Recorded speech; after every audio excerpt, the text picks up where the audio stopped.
Hero Glamour i3s এর seat কীভাবে open করতে হয় এই নিয়ে এই ভিডিওটা বানানো। তো ভিডিওটা দেখুন, যদি ভালো লাগে তাহলে লাইক শেয়ার করবেন। তো এই যে সিটটা আছে, অনেক সময় অনেক দিন খোলা না হলে তখন জাম হয়ে যায়, যার কারণে কিন্তু আমাদের এই প্রবলেমটা সলভ করতে মুশকিল হয়। এই আমি খুললাম, কিন্তু এতে সিটটা খুললো না, কারণ নিচটা জাম হয়ে গেছে।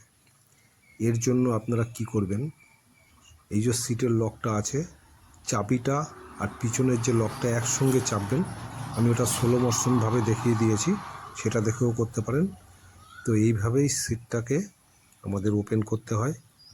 যখন দেখবেন যে সিট দিয়ে চাবি পিছনেরটা টানলে আসছে না, তখন চাবি আর ওই পিছনেরটা দুটো একসঙ্গে, চাবিটা ঘোরাবেন এবং নিচের প্লেটটা ধরে আস্তে করে চাপ মারবেন, দেখবেন লকটা খুলে যাবে। এবার লকটা খুলে যাওয়ার পর আপনার সিটটাকে তুললে সিট কিন্তু ওপেন হয়ে যাবে। এগুলো অনেক সময় বেশি দিন থাকলে না ইউজ করলে এই প্রবলেমগুলো আসে। আর যারা অনেকে জানে না, বুঝতে পারে না, তারা অনেক ঝামেলায় পড়ে যায়।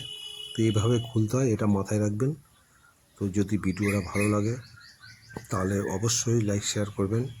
আর ভিডিওটা দেখার জন্য ধন্যবাদ। Thank you.